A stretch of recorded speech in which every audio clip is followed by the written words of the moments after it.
sistema antecipasto. Funciona? Agora.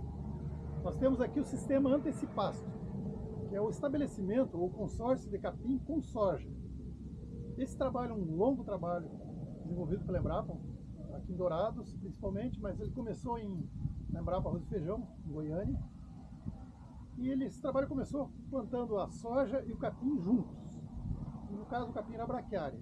E esse consórcio trabalhou ele, mas não se viabilizava muito devido à competitividade do capim, porque o porte da soja e do capim são semelhantes, e a dificuldade de controlar plantas daninhas.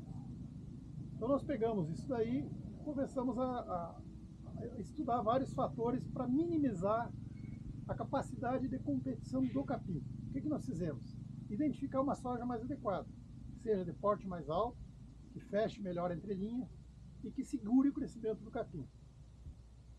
Outro fator que nós fomos atrás atrás de uma cultivar de capim, uma espécie de capim que fosse crescimento mais lento e porte mais baixo. Então nós encontramos principalmente nos pânicos, nós temos uns pânicos, família do colonião, plantas baixas e o crescimento inicial é lento. Não quer dizer que eles sejam menos produtivos, não, pelo contrário, são muito produtivos, mas a fase inicial deles é que é mais lenta. Aí nós encontramos o capim tamanho, que é o principal capim que a gente vem utilizando nesse consórcio. Mas outros capins, como o capim maçai, capim aruana, capim paiaguás, no caso do paiaguás é uma braquiária, também são adequados a esse consórcio. Um outro fator, mesmo assim, trabalhando esses dois fatores, nós ainda tínhamos um pouco de competição. Então essa competição nós resolvemos defasando a semeadura do capim. O que é essa defasagem? Nós semeamos a soja, quando ela está com 3 trifólios, a gente entra plantando o capim na entrelinha da soja. Então ele perde tempo nessa corrida e ele fica atrás. A soja fechou a entrelinha, o capim para de crescer. Então esse capim fica pequeno, no meio da soja, controlado. No momento que a soja começa a cair a folha da soja, começa a secar a soja, esse capim explode um crescimento muito rápido. Mas é um crescimento que até a colheita da soja não causa grandes problemas. Pode se colher normalmente, não interfere no rendimento da soja, não interfere na percentagem de impureza, não interfere no teor de umidade da soja. Após colhida a soja, esse capim rebrota rapidamente. Em torno de 30 dias nós poderemos estar entrando em pastejo. É claro que em anos que chove menos, como esse ano que atrasa um pouco mais a chuva, a gente pode atrasar esse pastejo. Mas esse pastejo a gente consegue antecipar muito em relação àquele capim plantado após a colheita da soja. Então esse trabalho nós desenvolvemos na Embrapa, várias pesquisas em outras fazendas também. Depois nós validamos esse trabalho, validamos em Rio Brilhante e em Anaurilândia. E esse trabalho foi validado, o produtor deu ok. O resultado dessa antecipação do estabelecimento do capim, nós obtivemos de 3 a 5 arrobas a mais produzidas na safrinha da soja. Então isso representa bastante esse ganho de peso. Hoje esse sistema pode ser utilizado na região de soja milho, principalmente naquele milho que vai ser plantado no risco, que muitas vezes o produtor planta fora da época. Em vez de plantar esse milho do risco, nós podemos plantar o capim e entrar com animais. Mas o grande espaço que tem para crescer essa tecnologia são nos solos de fertilidade mais baixa, solos arenosos, onde se está expandindo soja hoje. Essa região mais arenosa, que nós temos principalmente no leste e no oeste do estado, são solos arenosos, onde chove menos. Nós temos água para uma única cultura, o solo tem uma menor capacidade de retenção. Então nós temos água para uma cultura, e essa cultura é a soja. A segunda cultura não vai ser milho, mas já tem pecuária na região, então naturalmente a pastagem é a segunda cultura. E essa pastagem é fundamental para a soja. A soja nessa região necessariamente precisa ter uma boa cobertura de palha para reter água, para ela conseguir se estabelecer e produzir melhor.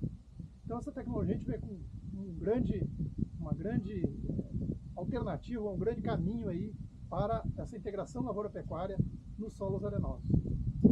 Legal, que bacana. Thiago, e tem aqui área plantada para a gente ver? Aqui, ó. Então aqui nós temos o convencional. Plantou a soja, colheu a soja, plantou o capim. Então nós temos um ano que nem esse que tá seco, tem muito capim que morreu, tem gente que replantou o capim.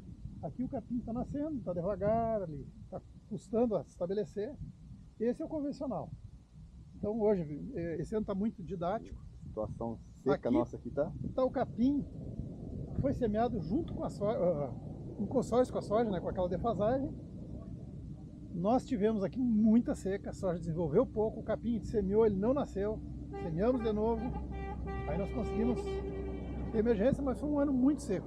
Aqui foi colhido dia 20 de março, e ele já está nesse, nós estamos dia 14, tá com porte. Ele já está nesse porte, com 30 dias tranquilamente na pastejo. O plantio do soja foi 16 do 11? 16 do 11. E aí dia 14 do 12 o... Ah não, 14 do 12 foi o plantio do capim. Do capim. Bem? E... Então aqui nós temos um capim de excelente qualidade. Dos capins que nós temos hoje, aí, braquiária e pânico, esse é de melhor qualidade. Ele tem um valor nutricional muito bom. Proporciona aí de 800, 900 gramas de ganho médio diário. Tem um capim muito tenro. E essa modalidade de plantio, ela antecede o convencional, que é aquele ali. Então se algum problema, nós tiver alguma frustração, algum erro, ou parte da lavoura não nasceu, a gente ainda pode corrigir.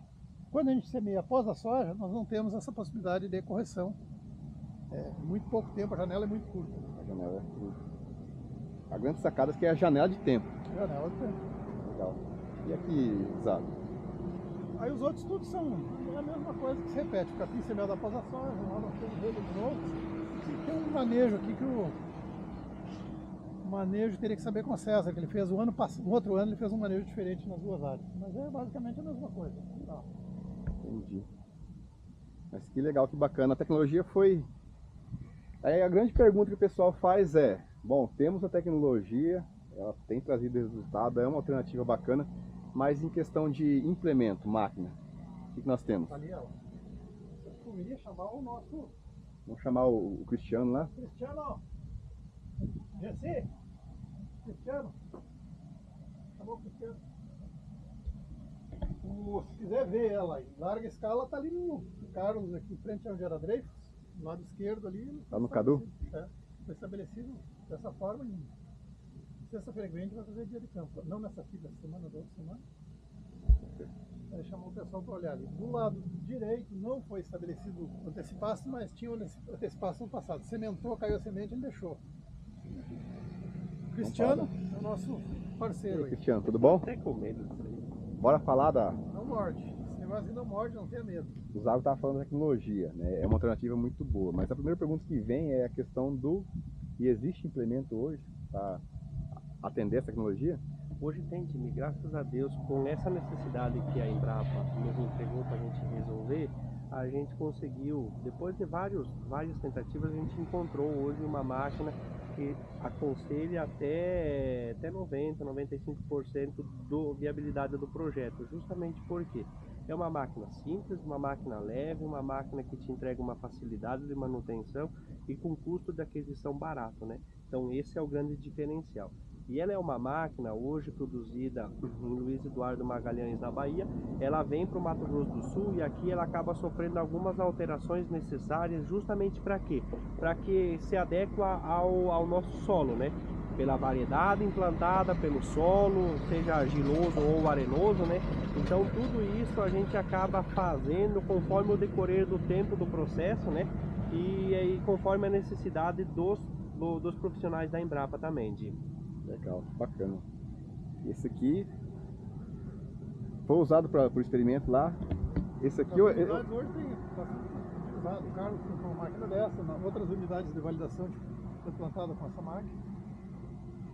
A gente tem hoje, ali nós temos umas 9, 10 máquinas comercializadas. O bom dessa máquina é que ela é uma máquina que tanto a gente consegue fazer o sistema do antecipasto, a gente também trabalha o plantio defasado intercalado da braquiária no meio do milho e a gente também consegue configurar ela para culturas de inverno com espaçamento mínimo de 17 centímetros entre linhas.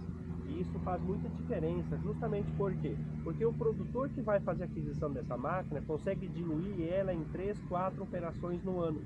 E agora, conversando com um colega nosso da Embrapa, o César, ele pontuou uma nova necessidade da gente trabalhar com essa máquina na entrelinha da soja, da cana. Então é mais um nicho de mercado que se abre, por quê? Para que a gente possa estar diluindo todas vamos supor, os investimentos diluídos em várias outras fontes de recursos, né? Fantástico, fantástico. Eu acho que quando a gente traz alternativa que vai diminuir o custo do produtor, ele vê com bons olhos, né? Indo em contrapartida do mercado, a gente vê que cada vez mais os custos de aplicação, de manutenção, de tudo, estão aumentando. Se você traz uma tecnologia que você consegue ratear em várias outras, é fantástico. E o milho, uma das coisas que às vezes o pessoal não planta o consórcio de milho com soja, capim com milho, é a competitividade. Às vezes compete.